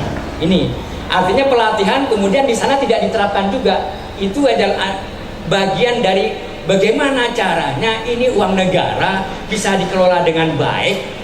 Kalau atas nama daerah Pak, nanam saham Pak, APBD Kabupaten bapaknya Lumajang untuk membantu walaupun untuk pesantren di Lumajang, tapi sahamnya di Kaltim itu tidak boleh secara undang-undang. Cuma atas nama praktek pelatihan boleh, uang kunjungan kok segini Pak, cuma pulangnya bawa saham. Itu intinya kita perlu mensiasati anggaran bagaimana ini boleh pesantren dapat saham. Kita cari ya sambil berzikir, berdoa, makanya jangan kecilkan walaupun tidak punya uang, pura-pura merogoh saja, pura-pura naruh, doakan. Nah insya Allah ini artinya kami siap turun Pak Turba, insya Allah. Cuma tadi tolong momennya kami agendakan ada acara-acara yang hadir masyarakat di situ. Kami ajak sebagaimana tadi malam itu jalan sorban, ini untuk masjid ini, untuk madrasah ini. Umpamanya tidak cukup satu saham, kasih les lalu minta kesimpatisan ini untuk menggenapkan. Ini yang sudah kami lakukan di daerah Bangkalan yang sampai alhamdulillah 200. Kalau disodorkan saham, waduh, untuk honor gurunya ini sudah tidak cukup Kiai, apalagi anu saham ya. Nah, alhamdulillah dengan cara itu mudah-mudahan bisa ditular ke tempat lain nanti secara khusus. Mari kita berpikir bagaimana caranya di samping doa ikhtiar dengan banyak komunikasi insya Allah. Termasuk Pak Kendro ini alhamdulillah Allah menuntun dan ternyata satu visi mau berjuang untuk kita, dan saya sangat senang ini bagian dari skenario Allah. Beliau ini punya kebun Pak, punya pabrik, dan punya hubungan dengan, dan insya Allah artinya tetap berpikir bagaimana konsain ini betul-betul ada yang jalan yang biasa-biasa, ada yang lewat tol, ada yang lewat berbagai cara, bagaimana akhirnya betul-betul tersalurkan dana itu. Mungkin itu yang bisa saya sampaikan, dan terima kasih. Insya Allah nanti, makanya tekanan kami kepada silaturahim, kepada mengajak masyarakat bersedekah untuk tolak balak, dan itu dijadikan saham. Cuma karena kemarin ada yang menanyakan berapa sih untungnya kalau saya naruh satu saham, ya satu saham, karena ini dijelaskan. Nah, nanti insya Allah nanti sudah ini karena beliau pengalaman di berapa keuntungannya. Kalau nanti karena sawit ini dari tahun ke tahun semakin meningkat, tahun ke-6, tahun ke-7 itu semakin produksinya, tentunya keuntungannya semakin tinggi. Terus masa produksinya, nah ini. Nah kalau di kita Pak, itu SHU itu setelah termasuk peremajaan sudah ada pemotongan sebelumnya Pak, sehingga sudah secara otomatis yang dibagikan kepada anggota yang namanya sisa hasil usaha setelah manajemen fee, biaya operasional, perawatan, termasuk peremajaan ini kalau berupa lembaga. Tapi kalau berupa pribadi kita lepas.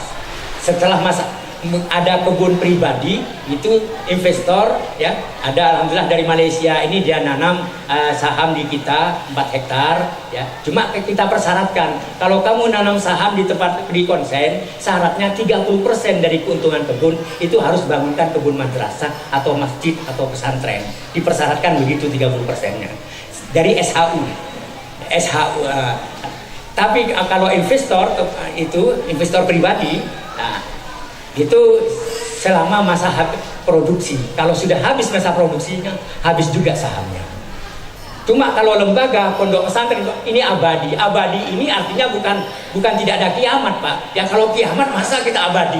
Maksudnya abadi di sini adalah sawit ini umurnya 25 tahun, 30 tahun masa produksi.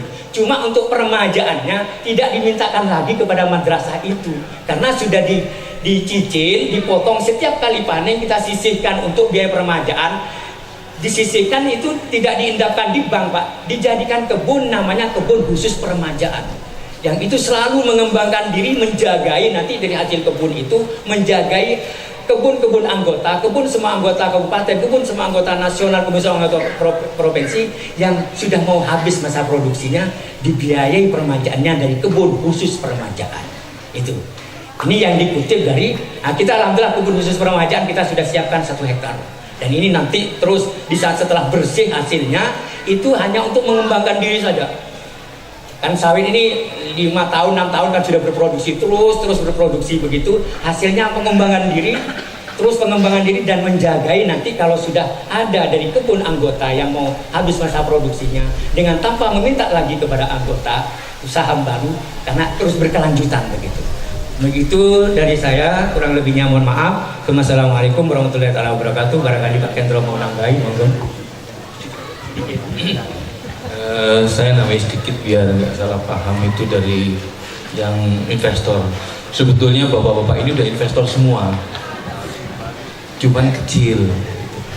Kalau saya tadi bilang ada investor yang agak besar, sesuai dengan debat obligasi itu memang harus ada. Kalau kita sudah nanam sawit banyak, nggak bisa dijual, ya nggak bisa. Yang bisa beli, ya harus ada investornya. Karena harus bangun pabrik. Pabrik itu sekarang 130 miliar harganya. Saya sedang bangun di Riau, itu 130 miliar.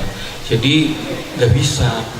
Lah kita ngumpulin saham aja setengah mati susahnya. Jadi udah kita berpikir ke pabrik saja, ke kebun saja. Nah, ini ada percepatannya. Kalaupun ada investor masuk ke dalam kebun, itu yang untung kita. Karena investor masuk ke kebun itu nanti pembagiannya bisa 60-40. 60, kalau 100 hektar, 60 hektar punyanya investor, 40 hektar punya kita. Kita siapa? Semua santri, dibagi rame-rame. Caranya gimana? Dicicil pakai tadi sholawatan keliling. Untuk yang di Jogja, saya ini orang Magelang Pak. jadi rumah saya masih Magelang. Yang di Palembang saya juga punya rumah di Villa Kenten. Jadi saya 7 tahun di Palembang, saya pembina di Betung Laut dan Betung Darat. Saya ada perusahaan di sana, jadi saya hafal orang Palembang. Bahasanya pun saya masih hafal bahasa Palembang. Nanti dengan saya Pak Kiai kalau ke Palembang, saya hafal sekali. Bisa makan lempok di sana atau jadi saya kira nanti kita usahakan untuk bisa pengembangannya. Saya hafal betul karakternya pun saya hafal karena 7 tahun saya di sana dan saya direktur perusahaan di sana kebetulan. Saya ada rumah di Villa Kenten. Mungkin Bapak tahu. Jadi itu nanti yang penting masalah investor biar nggak salah paham. Jadi pada prinsipnya mari kita mulai dengan yang kecil dulu. Biar kita nanti setiap persilatnas kita ada yang dibawa pulang. Apa yang akan kita kerjakan ke depan? Saya sangat bersyukur karena beliau yang dari Departemen Transmigrasi bisa hadir di sini. Ini sebetulnya lompatan. Karena investor kalau ditawari pesantren nggak tertarik. Tapi kalau ada ikut campurnya Departemen Transmigrasi, berpikir pasti serius ini. Gitu. Ya, kalau udah Deptran mulai dilibatkan serius berarti. Gitu. Mudah-mudahan ini adalah pemicu kita dan oleh kita nanti kelak kita pulang bahwa kita ada harapan untuk menjadi besar. Jangan sawit. Kalau perlu pupuk Kaltim itu dibeli. Kalau kita punya usaha cukup 60 juta NU, separuhnya saja urunan Rp1.000 4 triliun 2 bulan. 1 hari 1.000 4 triliun itu yang dilakukan oleh amal bakti musim Pancasila. Kenapa kita nggak bisa? 4 triliun kita bisa beli batu bara, kita bisa mencapai. Mari kita mulai dari sini, dari kecil-kecilan. Demikian tambah dari saya. Assalamualaikum warahmatullahi wabarakatuh. Baik Bapak Ibu sekalian, karena sudah melewati waktu asar, saya kira pertemuan sesi pertama demikian kami akhiri. Namun yang pasti kepada para anggota konsain khususnya, marilah kita optimis saja, insya Allah lembaga ini atau organisasi ini akan dikelola dengan baik oleh kami-kami yang ada di DPP ini. Dan memang kebetulan kalau yang bidang bisnisnya itu ada sama Pak Kendro nanti di sana, bagaimana bermanuver dengan investor, bermanuver dengan pabrik, itu urusan beliau. Ada juga bidang lain yang membidangi masalah administrasi organisasi, penataan organisasinya, nanti ada juga teman-teman yang lain. Kami sedang berbenah Pak untuk masalah itu. Jadi insya Allah memang pertemuan hari ini sampai hari Senin itu kita insya Allah tidak akan membahas masalah peraturan-peraturan organisasi konsain dulu. Kita fokus bagaimana ini konsain yang akan kita bangun ini dulu. Insya Allah di tahun mendatang nanti ada pertemuan atau di pertengahan tahun kita akan bahas penataan organisasinya. Tapi organisasi ini sudah ada koperasinya, sudah ada lembaganya. Tapi untuk lebih menguatkan kita akan terus tata kembali. Saya kira itu informasinya. Karena ini sudah hampir jam 4, takut tidak memungkinkan untuk digelar ta'aruf ya. Jadi nanti kita setelah sholat Isya akan kumpul di sini kembali dalam sesi ta'aruf. Nanti di sesi ta'aruf itu kita dari beberapa daerah kita minta informasi, mungkin termasuk kendala-kendalanya ya apa di daerahnya, problem yang dihadapi dalam mengelola madrasah, masjid, dan termasuk gangguan-gangguan yang lain, apa mungkin kita saling curhat di situ. Sekaligus nanti kami akan memperkenalkan beberapa teman-teman yang pengurus konsain, mungkin termasuk mungkin perwakilan dari beberapa pesantren Syekh Naulil, dan kami atas nama moderator Ibu beserta keluarga besar konsain Provinsi Kalimantan Timur menyampaikan terima kasih yang sangat mendalam kepada Ibu atas kehadirannya beserta rombongan, atas kehadirannya di tempat ini. Sekaligus kami menghaturkan salam takdim kami kepada Pak Menteri. Kebetulan Pak Menteri ini kalau dengan kami di Kaltim ini cukup familiar sekali Ibu, meskipun beliau bukan orang sini. Dulu pada saat beliau mengadakan sebuah event besar organisasi di Kota Samarinda tahun 94, saya termasuk adalah orang yang membantu beliau, dan sampai saat ini masih intens berkomunikasi sama beliau lewat organisasi yang lain. Ya, kebetulan kami memang tidak di partai politik Ibu, tetapi punya hubungan emosional yang lain seperti itu. Dan terima kasih Ibu bermalam di Balikpapan atau kembali hari ini Pak?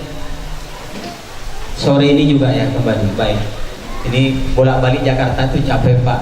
Artinya kalau 2 jam di pesawat lebih capek di pesawat 2 jam ketimbang di sini 4 jam, karena di pesawat itu menjenuhkan. Nomor telepon Ibu ya, nanti bisa minta sama panitia barangan ya, saya minta melalui Ibu saja nanti. Mohon izin Pak, kalau nomor telepon nanti SMS-nya jangan terlalu malam, kalau lepas jam 9 itu tidak boleh ya. Terima kasih Bapak Ibu, kami sampaikan selamat jalan sampai di Jakarta dengan selamat, dan salam takdim kami kepada Bapak Menteri. Akhirul kalam, wallahul muwaffiq ila aqwamit thoriq. Wassalamualaikum warahmatullahi wabarakatuh. Ada kameramen enggak ya? Minta, kalau ada minta difotokan dulu. Ya, minta Pak dulu. Mohon berkenan ya sama untuk dokumentasi kegiatan ini. Oh, ini bahan bahan. Ya, baik, terima kasih.